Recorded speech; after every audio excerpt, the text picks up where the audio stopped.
Buenas noches, chicos. Quería decirles que por un error mío ingresé a otra aula, a otra aula virtual, que es de psicología ambiental.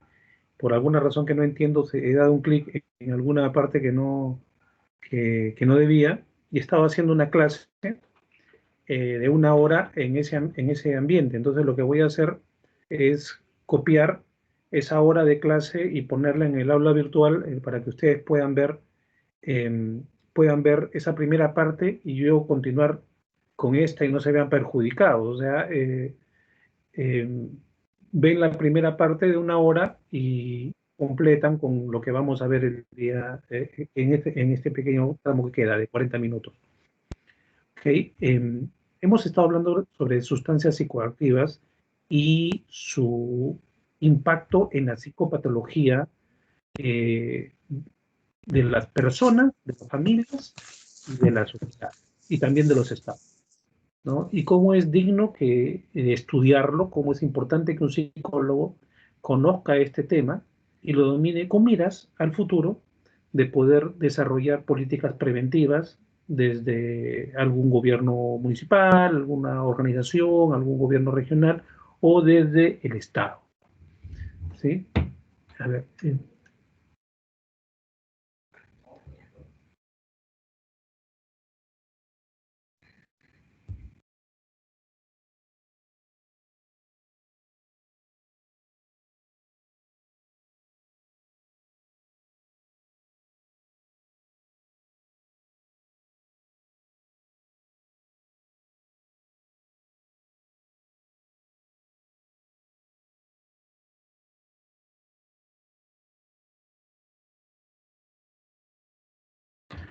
ok, disculpe, una serie de accidentes.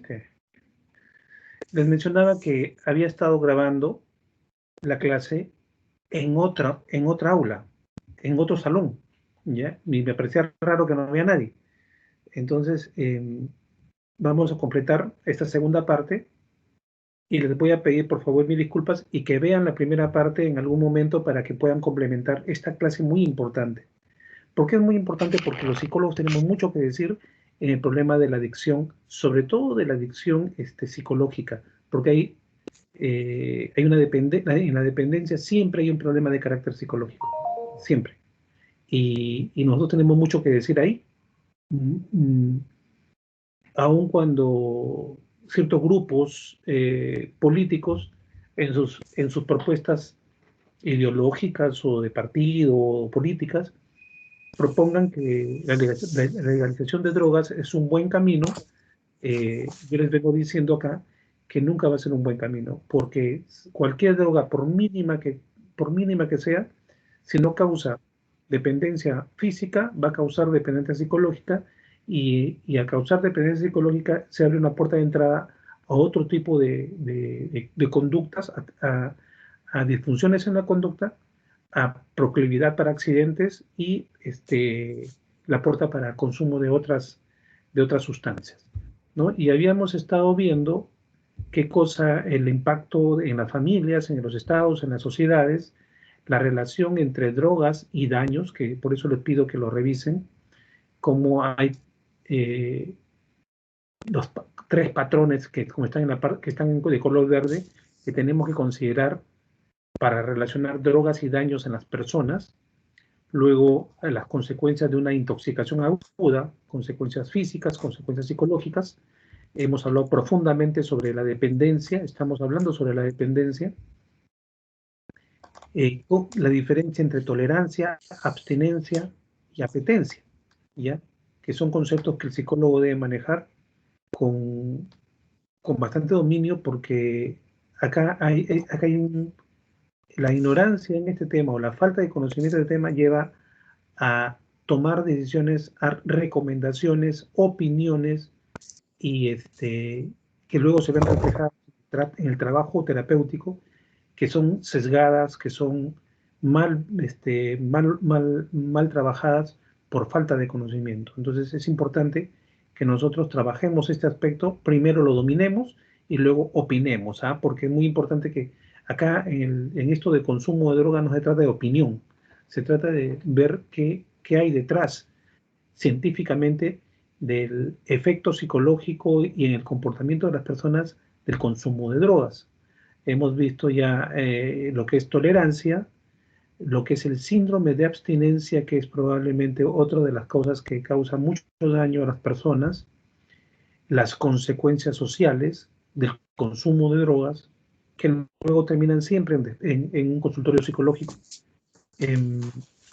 las consecuencias físicas y psicológicas que traen la, la, el consumo nocivo de drogas. Por ejemplo, hemos visto ya todo lo que está en esta diapositiva y los problemas cognitivos de concentración. ¿Sí? Las consecuencias sociales, eh, las consecuencias sociales, cuidado con estén tocando, por favor, porque están manipulando y está viéndose afectada la presentación. Como hemos visto, eh, fíjense, esto es muy importante que ustedes lo conozcan, ya lo dije, pero lo voy a mencionar. El psicólogo ya debe pensar, y espero que acá salga algún psicólogo que haga un doctorado, por ejemplo, en salud pública, que existe.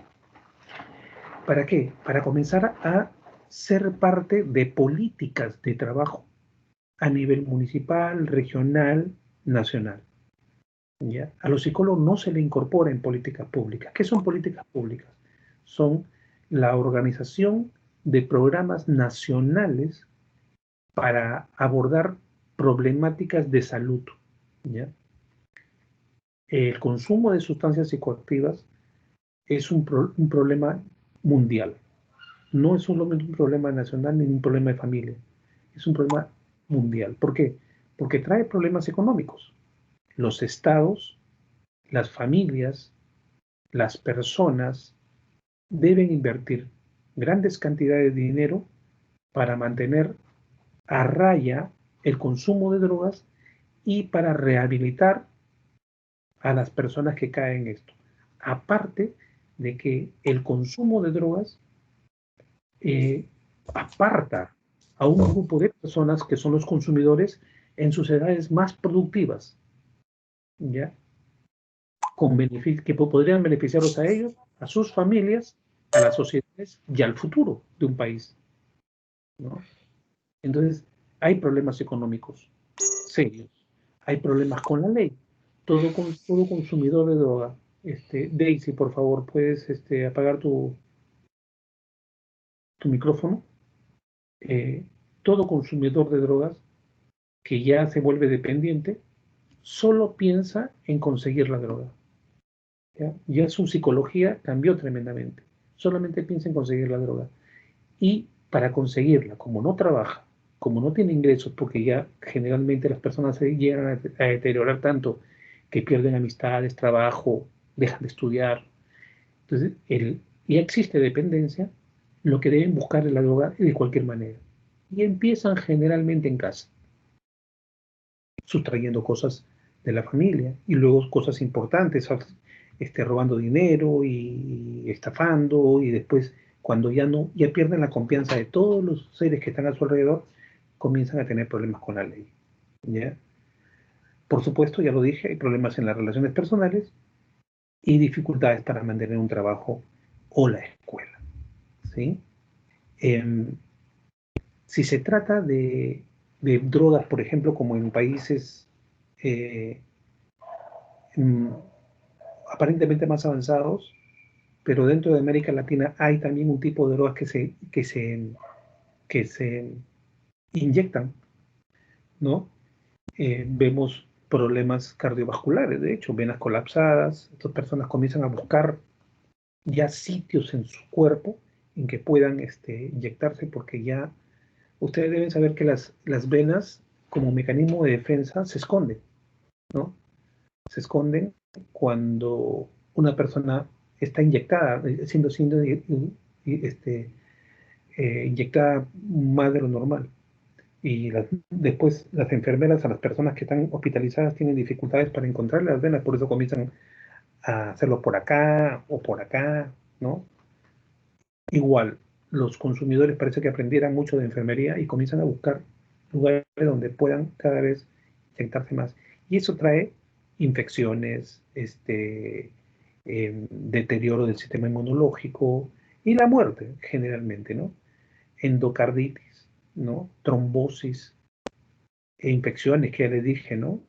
Locales, sistémicas, porque, por ejemplo, si tú utilizas a veces utilizan agujas que están en el suelo, porque no tienen dinero para conseguirlas, o utilizan para ahorrar una misma aguja para grupo. Entonces, ya vienen las enfermedades de transmisión sexual, la hepatitis B y C, y venerias, y muerte segura, ¿no? A ver.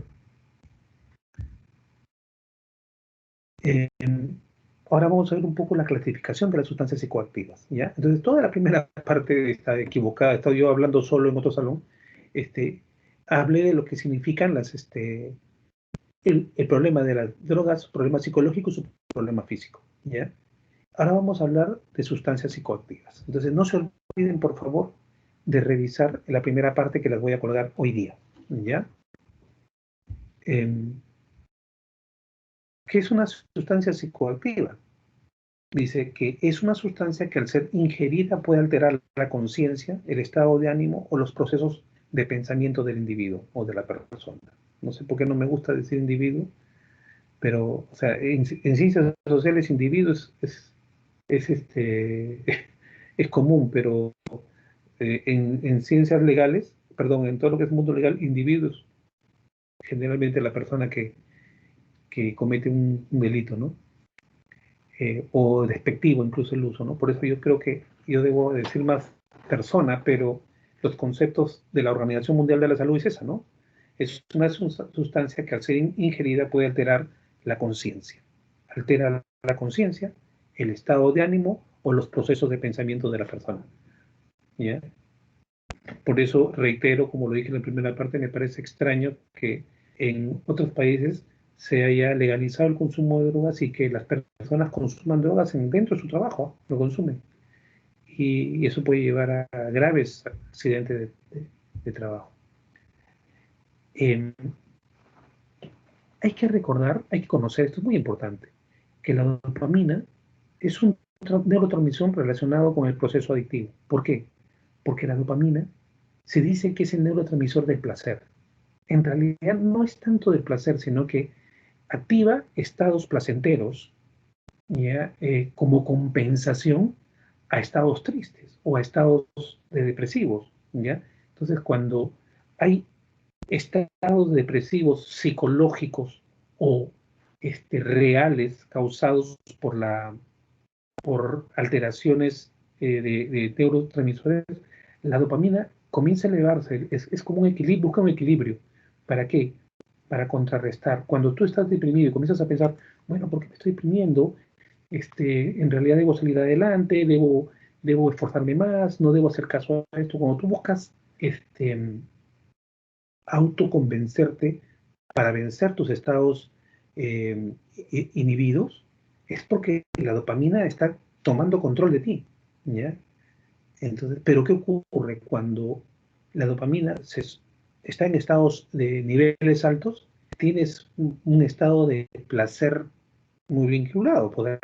De hecho, las relaciones sexuales tienen mucho que ver con la dopamina, ¿no? Con estados, con niveles altos de dopamina, un abrazo familiar, el gusto de estar en casa, cuando tú estás viendo la televisión o estás conversando con buenos amigos, y estás sintiendo un momento muy, muy bueno, muy alegre, pues este, tus niveles de dopamina se elevan. Entonces, pero ¿qué ocurre? Cuando tú ingresan sustancias psicoactivas a tu organismo, elevan artificialmente la dopamina, ¿ya? Lo cual te trae estado de placer que, caramba, ¿quién no los quiere tener, no? Pero eso trae sus consecuencias, ¿no? Eh, Ahí vemos un poco lo que hemos visto en las primeras clases, ¿no? Transportadores de dopamina, que llevan la dopamina de la neurona presináptica, que es la que está arriba, hacia la neurona postsináptica, que está abajo, y que transmiten órdenes de placer. Acá vemos la cocaína, ¿ya? Que va a activar, los transportadores de drogas. Quiero ahí detenerme a ver este video, ¿ya? De cuál es el mecanismo de la adicción a las drogas en el cerebro, porque eso nos debe interesar mucho como psicólogos, ¿sí? Mientras tanto, si tienen alguna pregunta, me la pueden hacer hasta que logre conectar el video.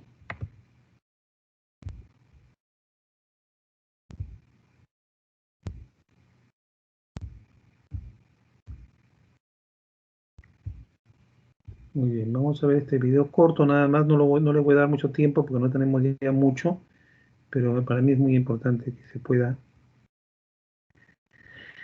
pueda ver.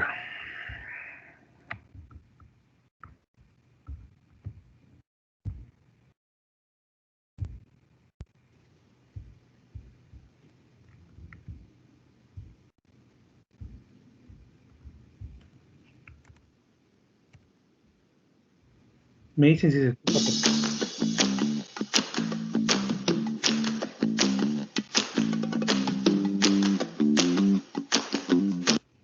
¿Se escucha? ¿Se escucha, por favor? Sí, maestro, está escuchando usted. Se escucha, docente. Ya. La adicción es un desorden neurológico que afecta el sistema de recompensa en el cerebro. En una persona sana, el sistema de recompensa refuerza comportamientos importantes que son esenciales para la supervivencia, tales como comer, beber, el comportamiento sexual e interacción social. Por ejemplo, el sistema de recompensa asegura que busques comida cuando tienes hambre, porque sabes que después de comer te sentirás bien.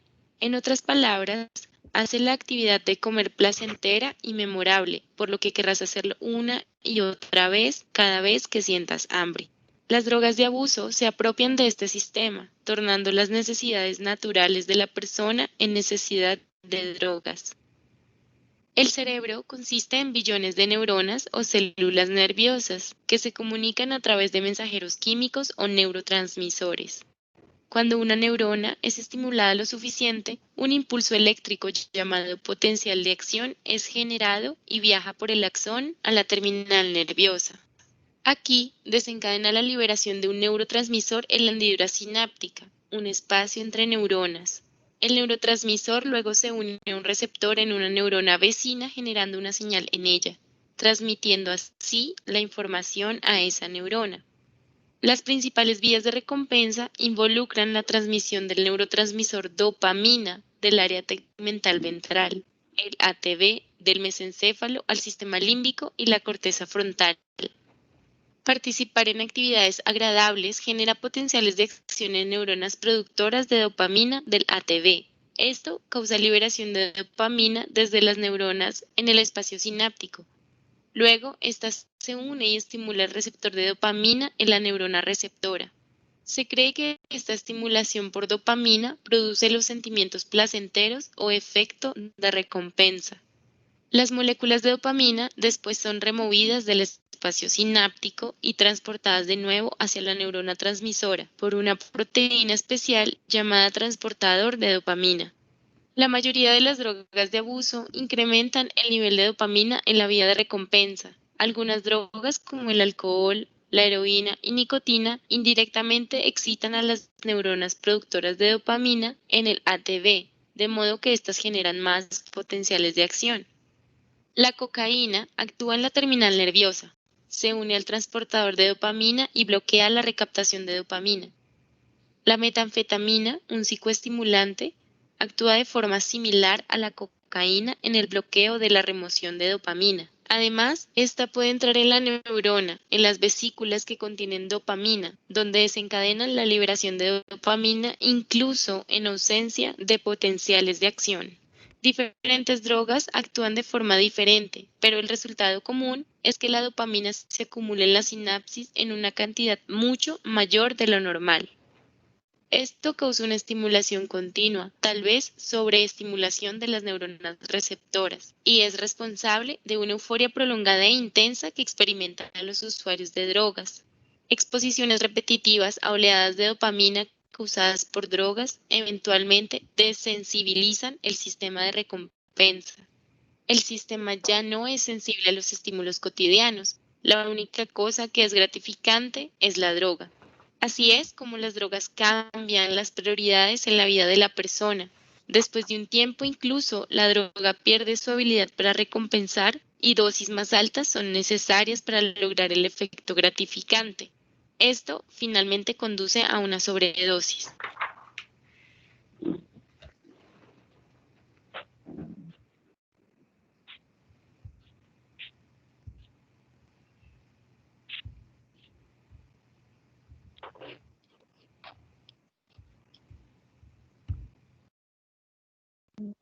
Ok. Entonces, Ujú.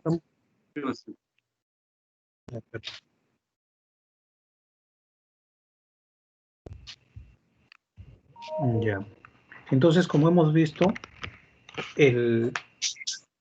las sustancias psicoactivas actúan biológicamente sobre el ser humano. Perdón, no me estaban viendo. Actúan biológicamente sobre el ser humano, pero esa actuación biológica tiene un inicio, un disparador psicológico, ¿ya? Que es, voy a probar la droga, ¿ya?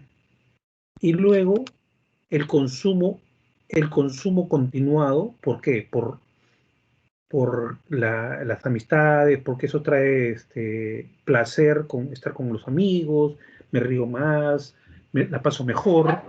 Eso se va sumando a los efectos, biológicos, fisiológicos que tiene las drogas sobre el organismo, logrando que se transforme, por ejemplo, todo lo que es el sistema, el juego sináptico, de modo que se altera el juego sináptico y lo que ocurre allí es que el cuerpo se adecua, busca esas sensaciones que tenía cuando consumía. Y ya fisiológicamente el organismo está buscando esa alteración artificial de las sensaciones, de las emociones que le generan las sustancias psicoactivas. ¿De acuerdo? Entonces ya viene la dependencia biológica. Entonces, toda droga tiene dependencia psicológica y dependencia biológica o física. ¿Sí? Por eso, como digo en la primera parte, les voy a pedir que vean el video de la primera parte que hemos llevado a cabo hasta las 8 de la mañana, las 8 de la noche. Ahí se menciona que es muy importante que el psicólogo trabaje sobre la parte preventiva, sobre el consumo inicial de la persona, porque todo empieza con un deseo placentero de participar, de consumir inocentemente una droga. O sea, es más, tú siempre vas a escuchar de personas, por favor apaguen su micrófono, siempre vas a escuchar de personas que, por ejemplo, la marihuana no te lleva a una dependencia física, efectivamente, no te lleva a una dependencia física, pero sí te lleva a una dependencia psicológica, ¿no? Y, y esa dependencia psicológica te lleva a una dependencia de otras drogas. Entonces, es muy importante que nosotros como psicólogos trabajemos en en estos programas preventivos. Yo recomiendo, y espero que acá haya, lo mencioné hace un rato y lo mencioné también en la primera parte, que por acá hay algunos alumnos que les interese, por ejemplo, lo que es programas globales de salud psicológica, ¿no? que se puedan implementar en gobiernos distritales, provinciales, regionales o nacionales. Pero para ello, el psicólogo no solamente tiene que tener mucha creatividad, el psicólogo lo que tiene que hacer allí es desarrollar, si pueden hacer una maestría o un doctorado en salud pública, yo se lo recomendaría. ¿Por qué? Porque todo lo que es salud pública es un campo que nosotros no estamos entrando. Los psicólogos están entrando, los médicos, los abogados, las enfermeras, todo el personal de salud, pero yo no veo psicólogos en salud pública, especialistas en salud pública. ¿Ya? ¿Y qué implica conocer de salud pública? Implica conocer de todo lo que son los proyectos e implementación de programas de gran alcance que se puedan insertar en políticas ministeriales, por ejemplo, ¿no? Pero para ello necesitamos conocer qué cosa es una política pública, qué cosa es salud primaria, qué es prevención primaria, prevención secundaria, prevención terciaria, ¿no? Conocer todo lo que son programas, actividades, estrategias, tácticas, o sea, la diferencia de objetivos, metas, todo eso te lo dice el conocer programas amplios de salud pública y a nivel de profesiones de la salud, ¿no? No sé si hasta acá hay alguna pregunta, algún comentario con respecto a lo que hemos visto. Sé que han visto poco, pero lo importante es que ustedes amplíen su falta de conocimiento al respecto, ¿no? ¿Alguna pregunta, algún comentario? Ninguno. Entonces, como siempre, a las 8:30 tengo que dejarlos porque ya tengo que prepararme para mi siguiente clase. ¿De acuerdo? Muy bien. Entonces, después de las 9:30 voy a colgar las dos partes de esta clase. ¿Ya? Vean la primera parte, por favor. ¿Sí? Entonces, eso sería todo y nos veríamos la siguiente clase. Hasta la vista.